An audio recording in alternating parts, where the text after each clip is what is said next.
les va? Qué gusto saludarlos en una nueva emisión de la UNAM Responde. Les damos la bienvenida desde nuestras instalaciones aquí en TV UNAM para seguir haciendo eco de todas esas reflexiones y actividades que genera nuestra casa de estudios.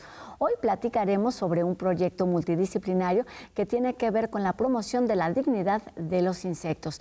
Además, viajaremos hasta España para conocer los detalles de la más reciente edición de Mestizo Lab.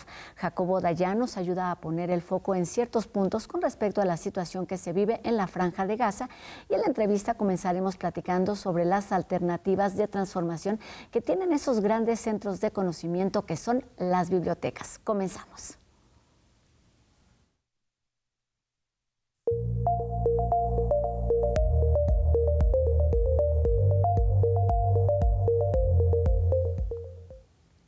Una vez más, nuestra universidad recibe a bibliotecarios, investigadores, gestores, especialistas durante 3 días que se reúnen para compartir experiencias y reflexionar sobre los retos y las alternativas de transformación para las bibliotecas en la era global y digital. Y bueno, para darnos los detalles de esta 22ª Conferencia Internacional sobre Bibliotecas Universitarias y su importancia como centros vivos de innovación, saludamos esta tarde a la doctora Elsa Margarita Ramírez Leiva, quien es directora general de Bibliotecas y Servicios Digitales de Información. Doctora, ¿cómo estás? Muy buenas tardes, un gusto estar aquí con ustedes, gracias. Qué gusto que estés aquí. Antes de comenzar con la plática, saludamos también a la maestra Patricia de la Rosa Valgañón, quien es subdirectora técnica de esta misma instancia y coordinadora de la 22ª Conferencia Internacional sobre Bibliotecas Universitarias. ¿Cómo estás, maestra? Bienvenida. Muy bien, muchas gracias. Buenas tardes a todos. Pues bienvenidas para hablar de este, que es un reto importante, seguramente hablando en el momento en el que nos encontramos de la transformación. Pero antes de comenzar con el tema de la conferencia, me gustaría, doctora, que nos ayudaras a entender o a iniciar con una reflexión sobre cuál es pues, el valor, la relevancia, el papel que tienen hoy en día las bibliotecas universitarias. Las bibliotecas universitarias hoy en día, como en todas las épocas, porque son de veras que se crearon hace siglos, simplemente la Biblioteca de Alejandría, ¿no? Claro. Porque en ella se preserva información que es fundamental para todas las actividades de los seres humanos. Ay, cuidado. Tiene que ver, claro, con esta historia y con este valor que se ha ido enriqueciendo durante siglos, en lo que volvemos con la doctora. Me gustaría, maestra, que nos ayudaras a identificar cuáles son los objetivos de esta conferencia en particular, porque si bien pues tienen, digamos, esta larga historia, claro, tienen objetivos muy precisos en este 2025. Así es. Bueno, el objetivo principal es reunir especialistas, tanto nacionales como internacionales, en un espacio donde se puedan intercambiar conocimientos, experiencias, reflexionar, hacer un análisis sobre el tema de interoperabilidad y datos vinculados, que es un tema que en este momento se encuentra que es muy importante para el desarrollo de nuestras bibliotecas universitarias. Claro, vamos a ir entendiendo de qué se trata eso. ¿Estás bien, doctor? Yo creo que sí. Ayúdanos a entender o a terminar esta idea y además pues a conocer, digamos, cómo está conformada esta red de bibliotecas de nuestra universidad. Sí, las bibliotecas pues sí son centros vivos porque mantienen recursos de información que son fundamentales para todas las actividades humanas. Es más, de todas las épocas. Claro. La formación, la investigación. También preservan pues, la memoria de la comunidad.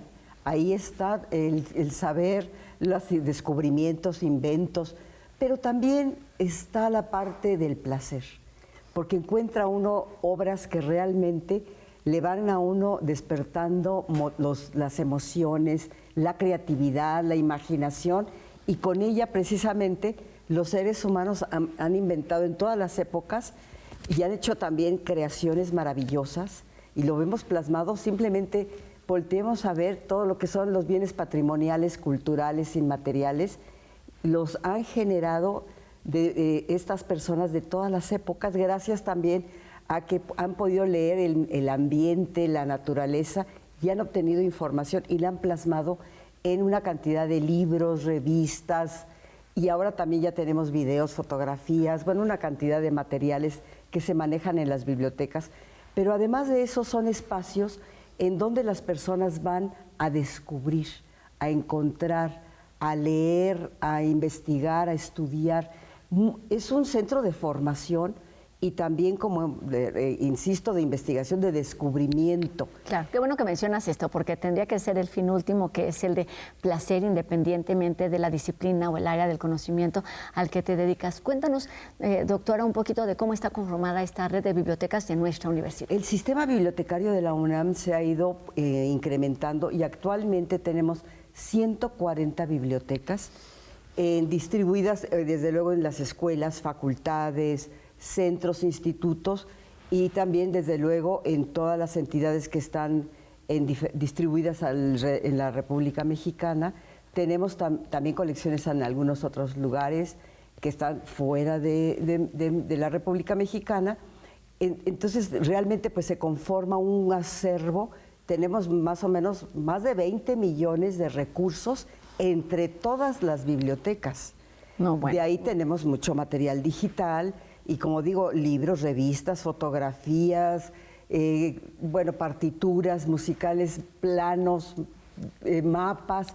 O sea, la variedad de recursos es de veras riquísima de lo que tenemos. Todo lo que imaginamos y quizá lo que no imaginamos están ahí en esta red de bibliotecas universitarias. Y con respecto a ese tema, para que sigan siendo pues espacios vivos, espacios que sigan atrayendo a las nuevas generaciones, entendiendo que vivimos, por supuesto, una transformación, que vivimos en una interconectividad de la que no podemos escapar. Cuéntanos sobre el lema, el tema de este año, innovando a las bibliotecas universitarias. ¿En qué consiste? ¿De qué estamos hablando? ¿Cuáles estrategias deben aplicarse para hablar de este tema que se llama interoperabilidad?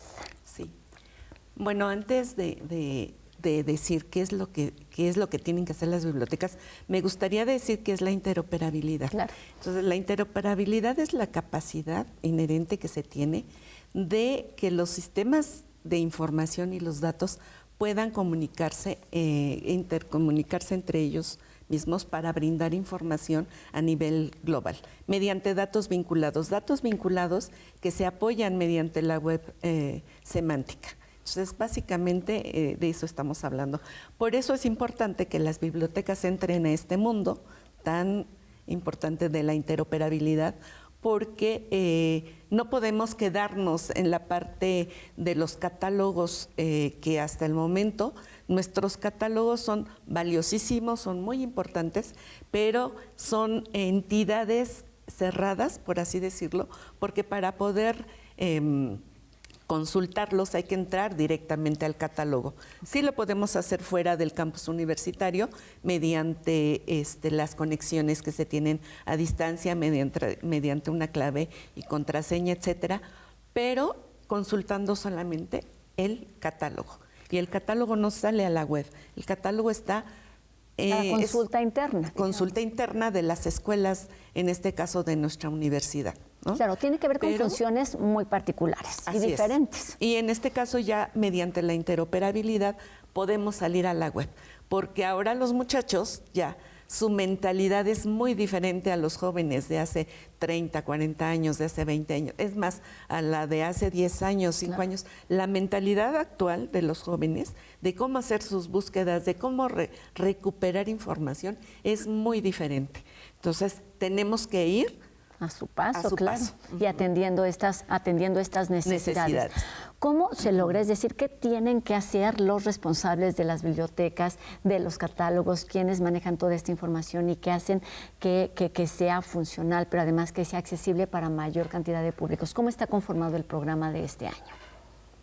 Bueno, en el caso nuestro, en el caso de la Dirección General de Bibliotecas, nosotros que somos centralizadora, donde nos dirige la doctora Elsa Ramírez, pues hemos creado varios proyectos. Dentro de esos proyectos está justamente el proyecto de interoperabilidad y datos vinculados, que se apoya, está mencionado en nuestro plan de desarrollo institucional, en la línea programática La UNAM en un clic. Y bueno, nosotros tenemos que desarrollarlo, tenemos proyectos sobre inteligencia artificial, tenemos una diversidad de proyectos justamente para irnos apegando a esta necesidad que tenemos. ¿Cuáles son, entendiendo estas realidades, los retos más urgentes, los temas en los que se trabaja, digamos, como más de forma más acelerada y más puntual para poder, digamos, alcanzar y cubrir estas necesidades, doctora? Bueno, precisamente este es un punto importante, hacer accesible la información desde cualquier lugar y a cualquier hora. De hecho, ya lo tenemos, claro, porque nuestra biblioteca digital precisamente ofrece el acceso a muchos recursos. Algunos sí son nada más pues con restricciones para la comunidad universitaria, pero hay muchos recursos de acceso abierto para todo público y tenemos también la aplicación móvil, que traer la biblioteca en el bolsillo, es decir, en el teléfono celular, desde ahí también se puede acceder a los catálogos y en lo que esté en texto completo también poderlo recuperar. Entonces, uno de los retos grandes, y por cierto que fue un sueño de un documentalista belga, Paul Otlet, que él en los años 30 decía, tener una biblioteca universal en donde yo desde mi sillón, en un equipo, pueda acceder a todo lo que yo quiera de cualquier parte del mundo. Y de cualquier tiempo, además. Exactamente, eso es muy de cualquier época. Entonces, pues ya se está haciendo realidad. De hecho, ya ahorita, ya desde que empezó la automatización, por ejemplo, en la DGB, entonces Dirección General de Bibliotecas, en los años 70, la automatización permitió ya tener catálogos electrónicos y esto ha favorecido que también sea accesible desde cualquier lugar, en este caso, saber qué tienen las bibliotecas. Y con un solo clic. Y con un solo clic. Estamos hablando de todo esto porque son los temas y las inquietudes que se abordan en esta conferencia. Cuéntanos qué está sucediendo a partir de hoy aquí en nuestra universidad, maestra. En este tema. En cuanto a la conferencia, comienza hoy esta conferencia, sí. Son 3 días de actividad. ¿Quiénes participan? ¿Cuáles son algunos de estos subtemas o de los ponentes que están en el programa? Claro, tenemos especialistas en esta temática, en la temática de interoperabilidad, datos vinculados, ética, ¿no? Porque es muy importante que toda esta información se maneje con la ética correspondiente, la normatividad, etcétera. Participan, vamos a tener conferencistas de Inglaterra, conferencistas de Luxemburgo, de Estados Unidos, de España, de Perú, de Cuba, de Alemania. Entonces es un programa bastante rico, entre otros, espero que no se me olvide alguno, pero es un programa bastante rico. Tenemos, por ejemplo, a Andrew Cox de Reino Unido, tenemos a Daniel Garijo de España, tenemos a Robert Hefner, si no mal recuerdo, se llama, de Canadá. En fin, tenemos una persona de Grecia que no trabaja, no tiene su campo laboral allá, pero es de nacionalidad. De eso se tratan estos encuentros, justo de compartir conocimientos, experiencias y también inquietudes de hacia dónde vamos, qué es lo que se tiene que hacer, porque lo que se tiene que hacer pues es seguir trabajando y seguir innovando. ¿Para quién está dedicada esta conferencia? Es decir, ¿quién puede participar? Porque tiene además pues un programa híbrido, digamos, se lleva a cabo de forma presencial, pero también a través de la red.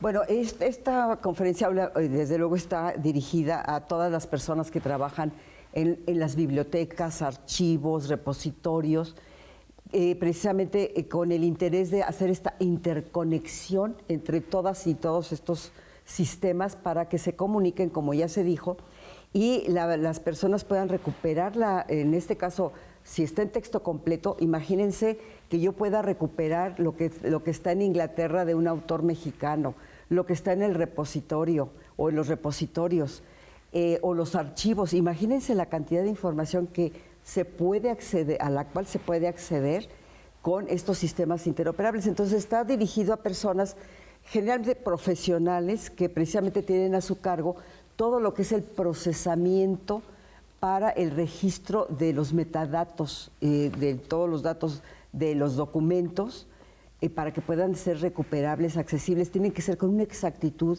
Este trabajo es muy complejo, porque se tiene que hacer toda una investigación, por ejemplo, de un autor, de todos los nombres que luego usamos para publicar, todos esos se tienen que unificar para que cuando yo pida el nombre de una autora o un autor, me recupere todo lo que ha generado. Claro, Entonces es un trabajo complejísimo, pero también para las personas del área de la automatización.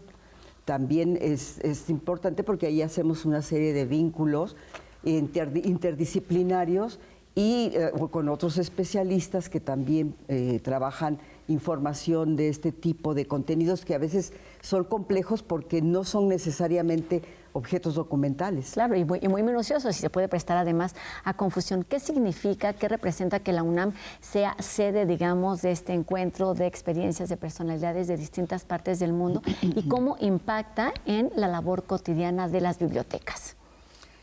Pues es muy importante para la universidad, para el sistema bibliotecario, para nuestra Dirección General de Bibliotecas, porque tenemos participación, como ya se dijo, a nivel mundial, digamos, que nos van a compartir toda esta información valiosa, porque a pesar de que es algo tan necesario, todavía se encuentra, al menos en el campo mexicano, todavía se encuentra en sus inicios, en su desarrollo.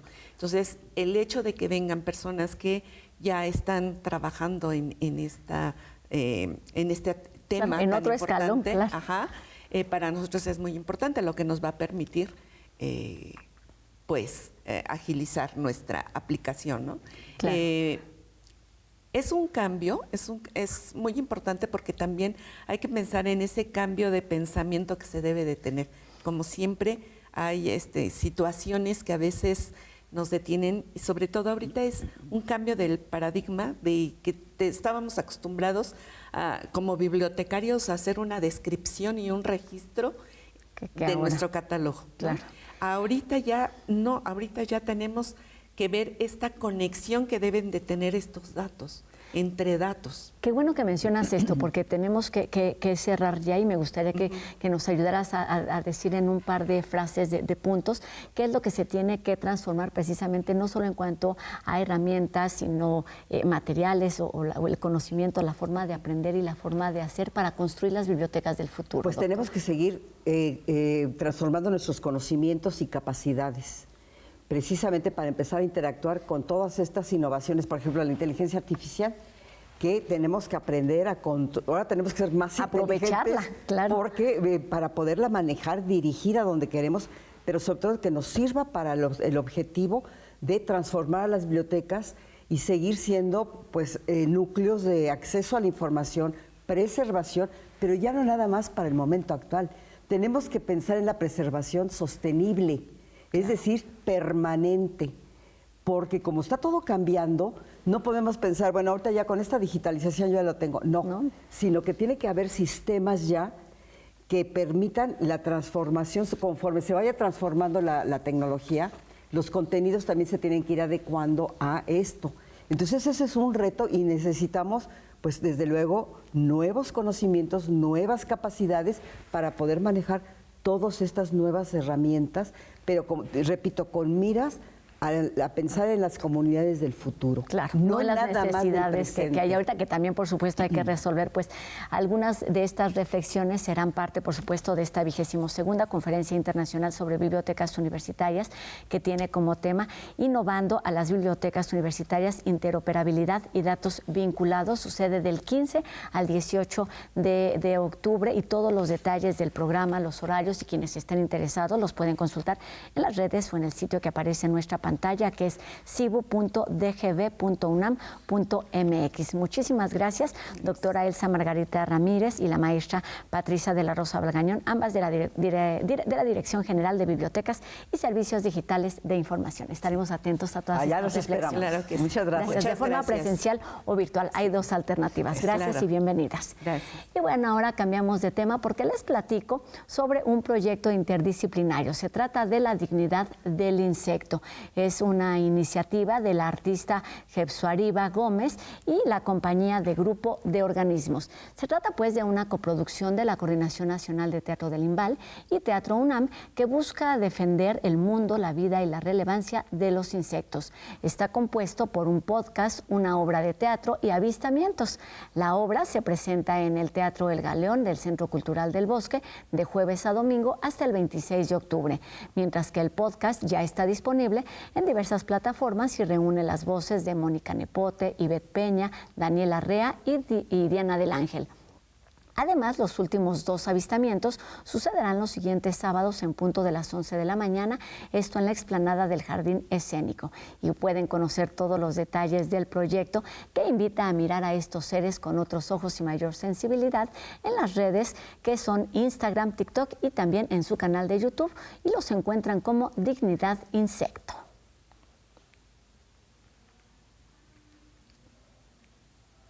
Hoy Jacobo Dayan nos invita a reflexionar sobre la situación que se vive en la Franja de Gaza, poniendo el foco, por ejemplo, en la liberación de los rehenes, el genocidio y los intentos por alcanzar la paz.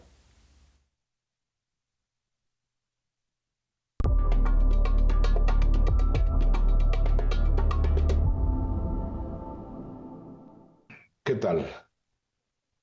Buena parte de la atención se ha centrado sobre la flotilla que fue detenida de manera ilegal en aguas internacionales y la reacción de los participantes dentro de esta flotilla. Esto generó una discusión muy amplia. Pero me gustaría centrarme en la declaración de Greta Thunberg, una de las participantes en esta flotilla que intentaba llegar a Gaza. Greta, en entrevista después de que fue deportada, dijo que el foco tendría que estar en el genocidio. Y sin duda creo que ahí es donde tiene que estar el foco. También se ha hecho mucho análisis sobre la propuesta de paz y que si a uno le conviene, que si al otro no le conviene, que si tiene viabilidad, si no tiene viabilidad. El foco de nuevo tendría que estar en detener la masacre, detener el genocidio, que se liberen los rehenes y eventualmente, si es posible, en temas de justicia. Es decir, que las órdenes de aprehensión emitidas por la Corte Penal Internacional se cumplan. Si el mundo transita de este horror como si no hubiera pasado nada, es decir, como el mundo reacciona después de Ruanda, de Camboya, del genocidio en Guatemala, del genocidio en Darfur, y simplemente pasamos a otra situación, la violencia seguirá. El foco tiene que estar en el genocidio y en la liberación de los rehenes. Después en temas de justicia y no repetición. Muchas gracias.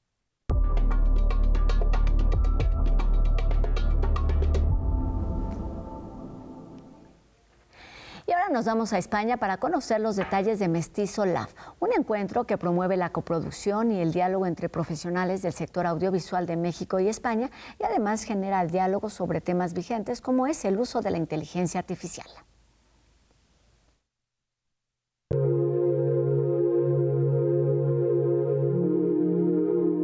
País, pues eran librerías muy especializadas. El espacio de encuentro y coproducción cinematográfica entre México y España, Mestizo Lab, ha llegado a su 7ª edición. Como cada año, selecciona 12 proyectos y a grandes expertos de ambos lados del Atlántico para poner su granito de arena en hacerlos realidad.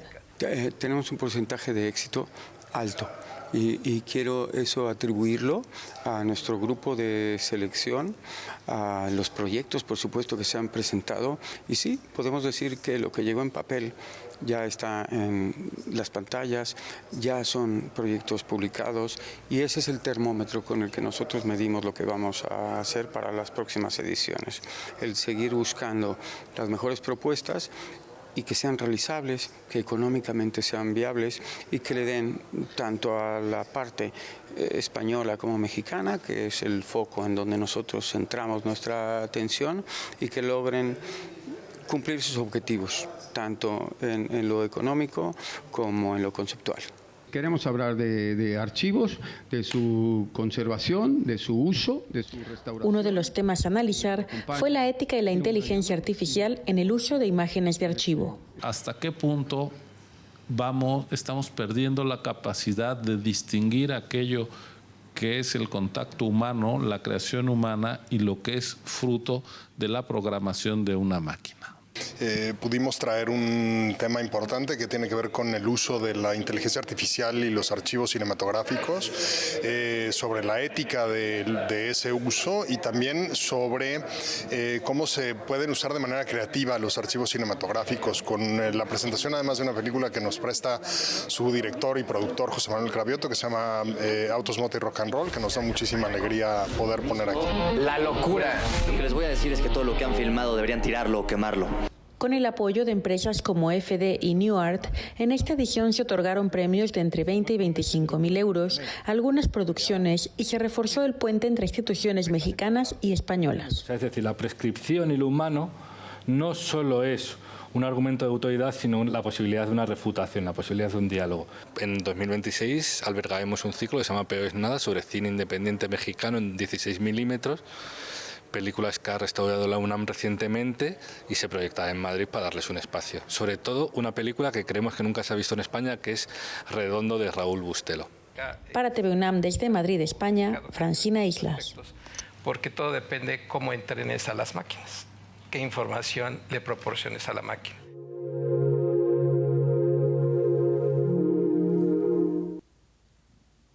Con esto terminamos nuestro programa de hoy, agradeciendo a Antonio Buendía su participación en la interpretación de lengua de señas mexicana y recordándoles a todos ustedes que podemos estar en contacto a través de nuestras redes sociales. Háganos llegar sus dudas, sus comentarios y sigamos haciendo juntos La UNAM Responde.